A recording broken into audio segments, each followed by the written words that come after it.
painting to photography, from beadwork to woodworking. KQAL FM on the campus of Winona State University presents Art Beat. Art Beat highlights the work and accomplishments of local artists from in and around Winona. Support for Art Beat is made possible by the Minnesota Arts and Cultural Heritage Fund. This episode of Art Beat, we go back to St. Mary's University for a part 3 of Sandbar Storytelling. Sandbar Storytelling is a festival which utilizes one of the most beautiful works of art, storytelling. Today we're showcasing award-winning storyteller, recording artist, and author Bil Lepp. Bil Lepp is a kid-friendly storyteller who wrote and recorded 28 books and audio collections, and the recipient of West Virginia's Vandalia Award, as well as the Parents' Choice Gold Award, and a few others. So get ready as we give you the backstage look into Bil Lepp today on Art Beat. I just want you to notice that I'm modeling. Yes. All the way to Sandbar Storytelling Festival gear. So, I don't know if you remember 1986 like I do. I don't know if you remember it at all. But it was an interesting time. I was 16 years old. My friends were 16 years old. And we were just past, well, I guess we were in the Reagan era. Reagan had just told Gorbachev to tear down the wall. Earlier that summer, the United States had bombed Libya. We were really just starting to come to terms with the Vietnam War. It had been over for quite a while, but we were just getting around to it. And we had one paragraph in our history book about the Vietnam War. That's how much we knew about it. And so we thought maybe we were going to war with Russia or Iran or whoever. So it was an interesting time to be 16 years old.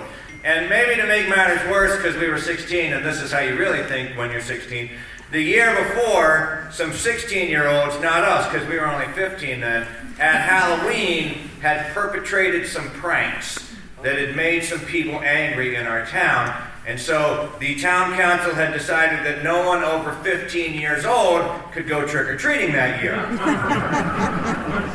So we were mad, because trick-or-treating it's one of those weird things. It's one of those holidays, I think, that we hold on to as long as we can, because as you get older, Christmas changes how you view Christmas, right? When you go from a child to a teenager to adult, Christmas changes. But Halloween always holds that same mystique, and so we continue to go to costume parties late into our life, and we wanted at least one more chance to go trick-or-treating, but they had outlawed it. And we were bummed about that, but our friend Fern was so smart, and Fern got us all together, and she said, here's what we're going to do. So on the night of trick-or-treating, we got together, and we put on what Fern had instructed us to wear. And basically what we were wearing was, sort of Dickens-esque clothing with mittens and wool coats and corduroy pants, I don't know what they wore back then, and woolen hats, and we had candles in our hands. And so we went out trick-or-treating like that. And I know what you're thinking. You're thinking, well, that's good Halloween gear. Wool coats and wool shirts and stocking caps, because you live in Minnesota.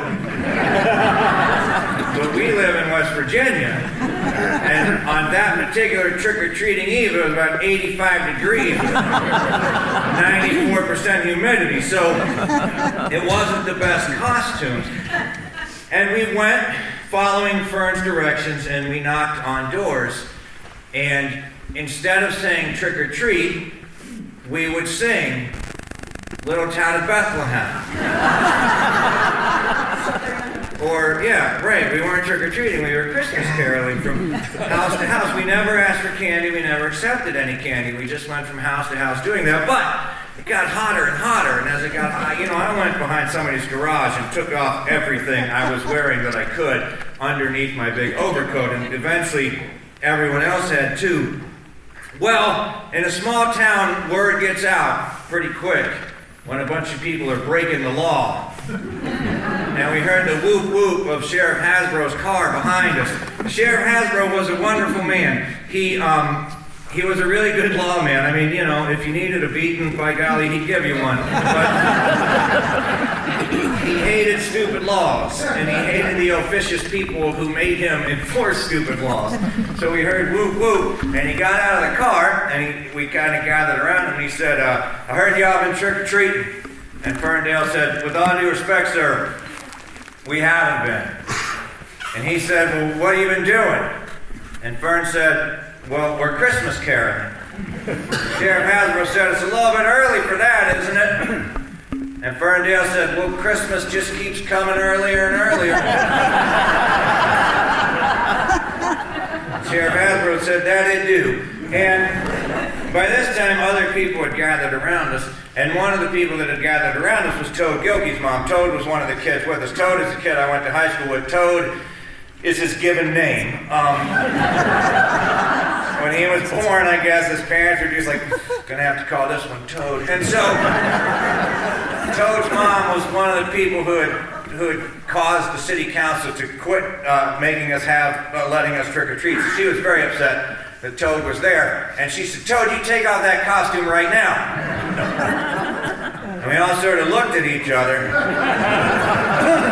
And Fern gave the nod, and we started to unbutton, and it turned out, it quickly became obvious that we were less, underneath our costumes, we were less Dickens-esque and more burlesque. And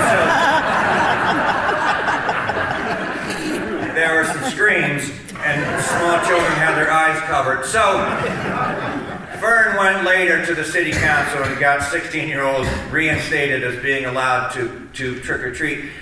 And to celebrate that, at Christmas, we dressed up like ghosts and ghouls and went trick-or-treating. So first starting off with an icebreaker. I'll just quick catch your name. Bil Lepp, B-I-L with one L, L-E-P-P. Oh yeah, I did notice that it was that was just one L in the bill. So, how long have you been a professional storyteller? It's been my full-time job since 2003, so 20 years. I've been making money at it here and there since 1990, I think, was the first time I won $100 in the storytelling contest. And what got you started in the storytelling business? Well, I grew up in a family where everybody told stories all the time, and it was always up to the listener to decide what was true. You could say anything you want in a conversation just to make it more entertaining, and everybody knew it wasn't malicious. Everybody knew that's what was happening. So I was always around story my entire life. Everybody in my family told stories. And then I always wanted to be a writer, and that wasn't really working out. It was hard to find anybody to pay me. It was hard to get anybody to read anything I'd written. So we have this contest in West Virginia every year called the West Virginia Liars Contest. And my brother Paul, who was 10 years older than me, he's since passed on, but he started doing the contest when I was 16, I guess. And I watched him do it for several years, and he won, and it looked like fun. So in 1990, I entered for the first time. And I didn't know that you could be a professional storyteller at that point. And I did it, just a couple of little things a year for about 8 years. And then in 1998, a storyteller named Ed Stivender was at a festival that I was at, and he was the first full-time professional storyteller I'd ever met. It's the first time I found out you could be a professional storyteller. And so that's when I really started to pursue it. And fortunately, Ed really liked my stuff. So he gave my name to the National Storytelling Festival down in Jonesboro, Tennessee, and they featured me in a 15-minute spot in 2000, and that went really well. And in 2002, they invited me back to be a featured teller, and it's been my job ever since. Awesome. What's been one of your most favorite moments within your history of being a storyteller? You know what? I just came off stage just now, and that was one of my favorite moments. That story that I just told, I wrote, 4 or 5 years ago, but because of COVID, I haven't really told it very often, so I don't really know it that well. And it's fun for me to go out on stage, and basically I know the framework of the story, but I don't know every single line or how they work, and so it's fun to kind of go out.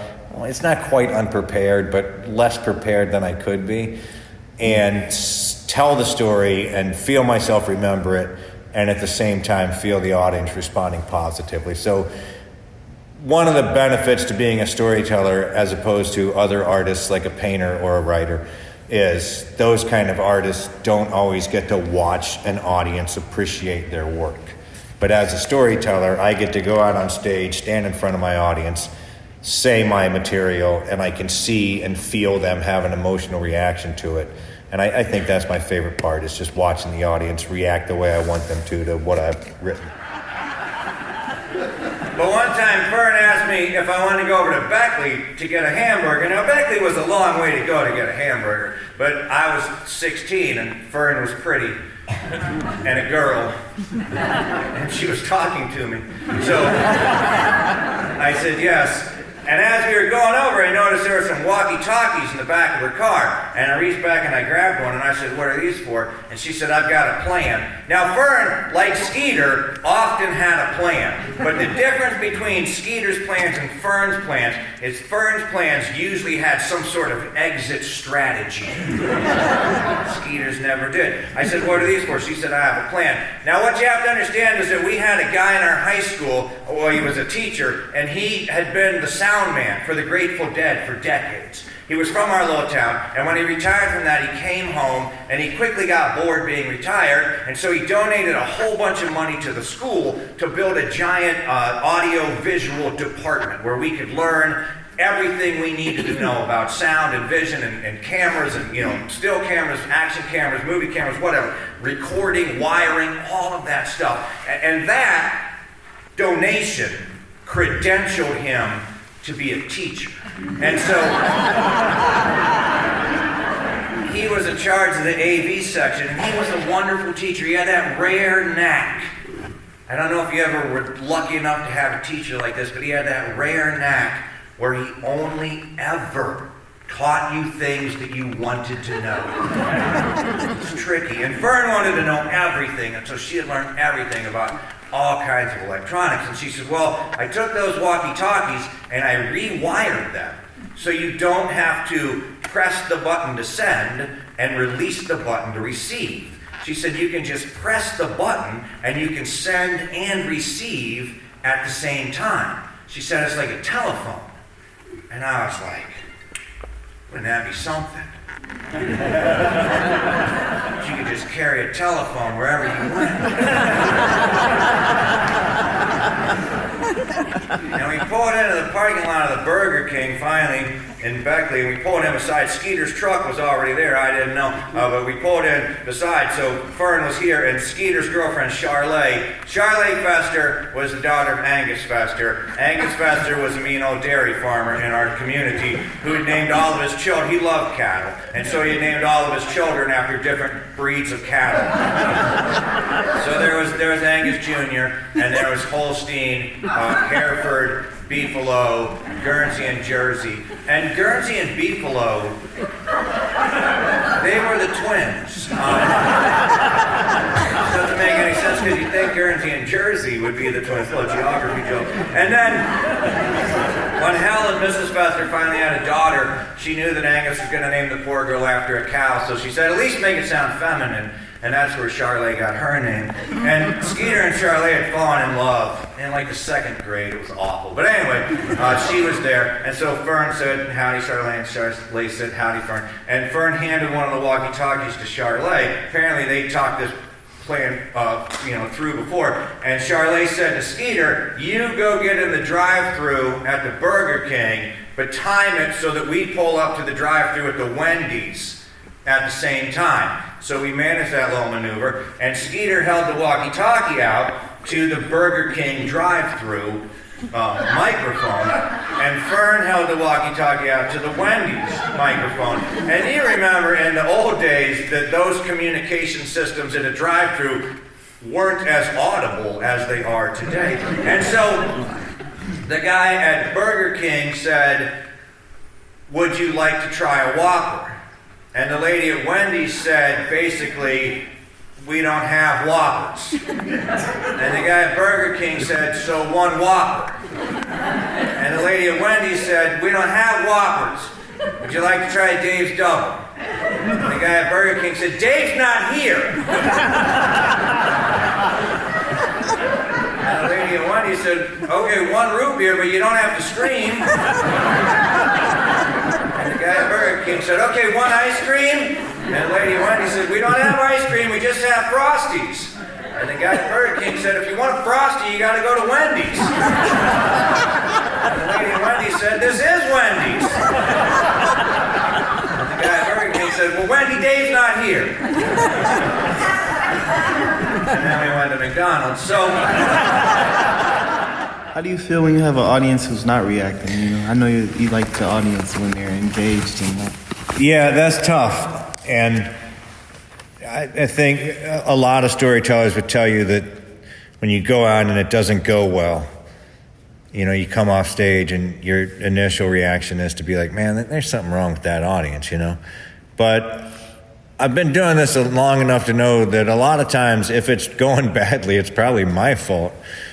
So when it starts to go south or when it never gets going at all, I mean, I'm on stage questioning myself, like, what am I doing wrong? Am I speaking Danish and I don't know it, you know? So a lot of it, you know, is self-examination to figure out what I might have been doing wrong.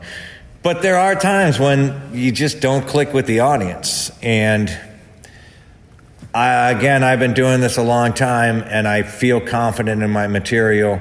I never want to do a bad show. I never want an audience to walk away thinking, man, that wasn't worth my time. But I also know that occasionally it's just not going to work. And so I don't let it get me too down. I do a lot of junior high and high schools. And, you know, junior high is the toughest audience in the world. Yeah. And so I don't base my ego on what a bunch of 13, 14-year-old kids think about me, you know. On the other hand, when it goes really well in a junior high school, I really feel like I've accomplished something good. Right. So, as you could say, maybe bad, if not, but fighting through the adversity of some of those shows where the audience isn't too engaging, you think that might build you as a storyteller, or absolutely, yeah. Grows you? I think it was Dean Martin, the old-time comedian, who said you don't learn to be funny by being funny on stage, you learn to be funny by not being funny on stage. So when you find out what doesn't work, and the main way to find out what doesn't work is to go out on stage and it bombs, you know, and you're like, man, how do I? And then if you want to grow, you got to not blame anybody and just go back and figure out what was wrong with that joke. Did I say something wrong? What words did I use? What could I do better? So every time it goes bad, not every time, sometimes you're just mad.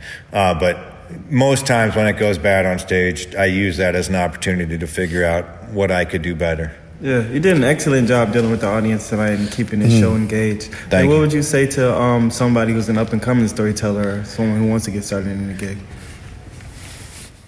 I think the most important thing is to know your story and know why you're telling it.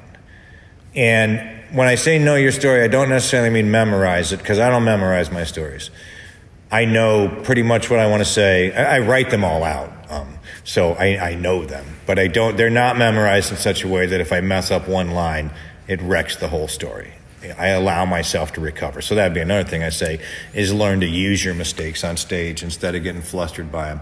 But if you know your story, if you have confidence when you walk out on stage and you know your story and you know what it means to you or why you're telling it, the audience feels that confidence that you have. And so they believe in you. Whereas if you go out there and you're all nervous and flustered, a lot of times the audience is either worried about you or they're put off by that. And so you have to win them over.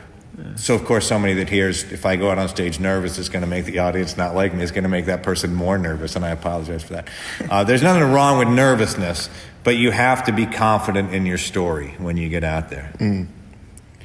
So, when you said that you just write it down, you mostly just make sure that you hit certain bullet points in the story, and the rest you kind of just go by the seat of your pants. No, I write my stories down word for word. It takes 6 months to write a story. That book report story that I just told, it took a solid 6 months to write. Right. And I'm writing it over and over and over again. And as I'm writing it over and over and over again, it just starts to get embedded. I mean, I physically write them with a pencil and paper a lot of times and then type them. So that whole action makes it stick in my head.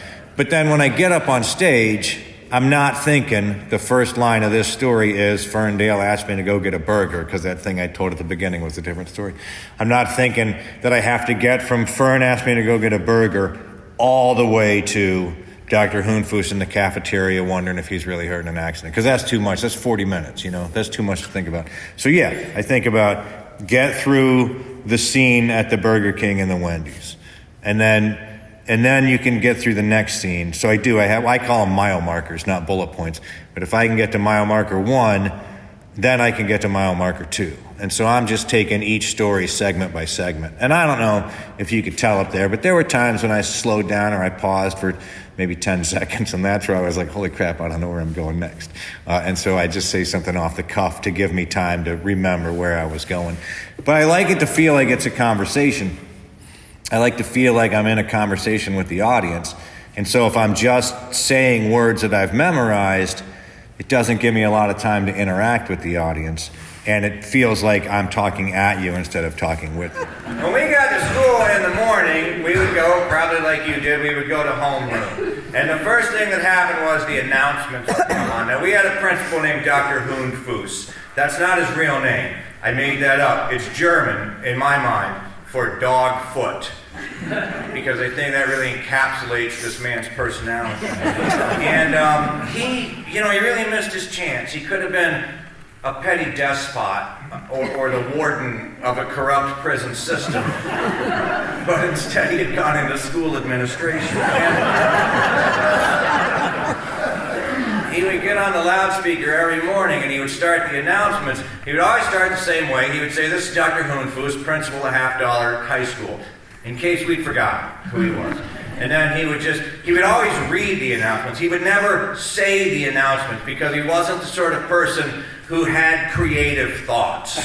So he just had to read whatever was in front of him. And then he would, and when he did have a creative thought, it all went wrong. One time I remember, just in the middle of the school day, the loudspeaker went off and he said, "This is Dr. Hundfuss, principal of $50 High School. There's been a terrible accident out on Route 1. Nobody look out the window." And the entire school just shifted.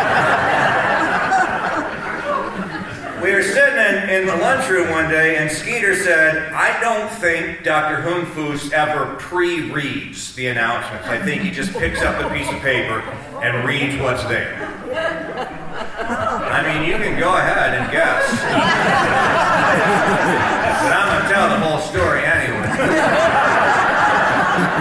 And Fern said, "What do you mean?" And he said, "Well, I think whatever's on that piece of paper he would read." And she said, "Lordy, what are you thinking?" And he said, "I think we could slip anything in there."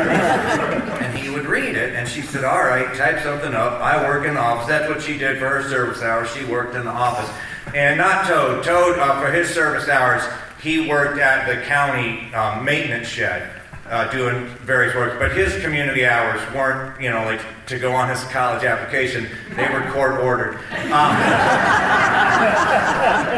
But what was interesting is the judge was also his scoutmaster, so he let it be his Eagle project as well.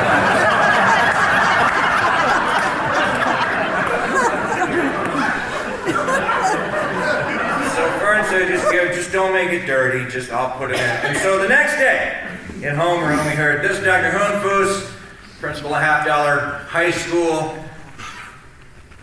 Later today, pool at 4:30 at the city pool, there will be water polo tryouts.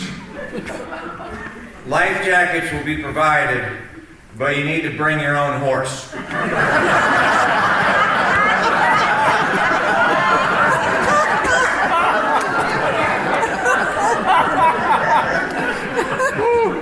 So it was working, and like I said, Dr. Hundfuss was essentially a petty despot, and so nobody loves a petty despot. All the teachers, most of the teachers, all but one teacher, hated Dr. Hundfuss as well. And so nobody bothered to tell him that maybe this wasn't true. And he had this remarkable ability. Now, this is going to sound like someone who has been in the news for the last 6 or 7 years. But this is a real person, Dr. Hundfuss, who I knew in 1986, 87, 88. So I'm not making this up to reflect someone else. I am just saying this, and if you want to compare, that is up to you. But Dr. Hundfuss had the remarkable ability of believing anything that came out of his mouth and went into his ears. if he heard himself say it, he knew it was true because he would never say anything that wasn't true. In his mind, he was incapable of that. And so he believed that we were having water polo tryouts at the pool with our horses. And all of the other teachers let him believe that, except Mrs. Doberman. That's not her real name either. She had a crush on Dr. Hoonfuss, this weird power fetish kind of thing, I guess. And so she was trying to convince Dr. Hoonfuss that maybe the water polo tryouts weren't true. And Skeeter had overheard this conversation, so we were talking about that at lunch, and I said, what are we going to do about that? And Skeeter said, well, I have an idea. Just follow me down to the office. So we went to the office. There was a payphone. When you walked in the front door of the school, if you turned right, there was the doorway that went into the office. And then there was the big, 5x5 window with the mesh inside so that if the window broke, it wouldn't shatter and kill people. The same kind of window that's at a zoo, because people who work in high schools know that they work in a zoo. And so I think my favorite feature of my high school were the bathrooms, because the signs outside the bathroom, the boys' bathroom, it said boys, and the girls' bathroom said women, and I thought, that's right. And so there was a payphone just to this side of that window, and Skeet went to that payphone. He kept to the side so you couldn't see him through the window, and he dialed the school, and Jane, the receptionist, answered, and Skeeter said, Jane, this is Tommy down at the pool. Can I talk to Dr. Hoonfuss? And so Jane put Dr. Hoonfuss on the phone, and Skeet said, Dr. Hoonfuss, first Dr. Hoonfuss said, this is Dr. Hoonfuss, principal of Halfdale High School.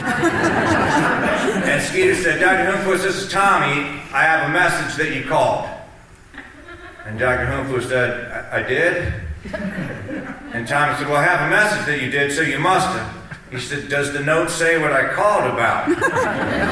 And Skeet said, yeah, it says you called about the water polo tryouts. So Dr. Hoonfuss said, well, then I must have called about the water polo tryouts. What can you tell me? And Tommy said, well, I have some disappointing news. I'm not sure we're going to be able to do the water polo tryouts. The hydrator at the pool is malfunctioning, and I can't get the water wet enough to be buoyant enough for the horses to float.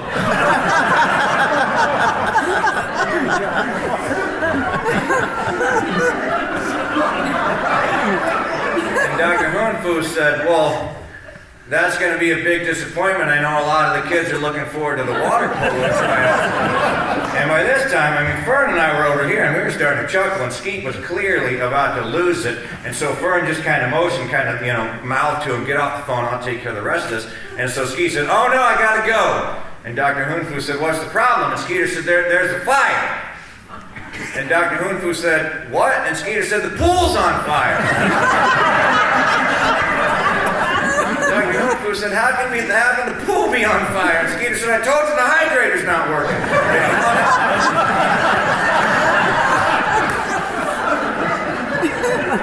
And Fern walked into the office. Now Fern was one of those people, maybe you know her, they're usually female.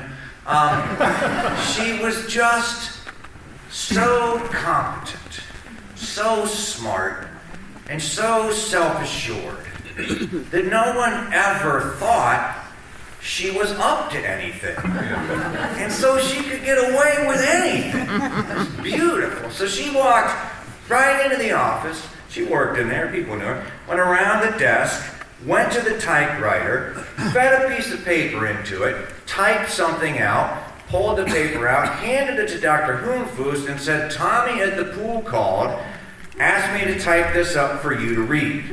Dr. Hoonfuss still had the phone in his hand. And he said, how did Tommy call? The pool's on fire. She said, pools are made out of water. They can't burn. Read this announcement. And so Dr. Hoonfuss went straight to the PA, and he picked up the microphone, and he read, this is Dr. Hoonfuss, principal of Halfdale High School. I have some disappointing news. Water polo tryouts have been postponed till tomorrow. If you brought your horse to school, you can leave it in your locker overnight.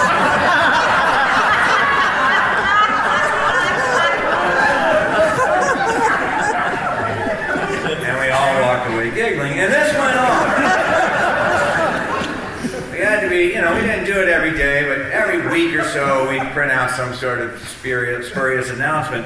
But we had to be real careful because other kids in the school were getting wise to what was going on, and they were trying to slip their own messages in. So we're going to spend a lot of time making sure no one else was getting a message in there. And what was fun was we would type up certain messages that we wanted to be in a specific class to have the teacher hear, so we could hear the reaction of that, especially our drama teacher, because he'd be like, gosh, who writes this stuff? And sometimes we hear somebody say, I wish you would make an announcement about this, and then sure enough, a few days later, now about A huge thanks to Bil Lepp for joining us, as well as the host of Sandbar Storytelling for making today's episode possible.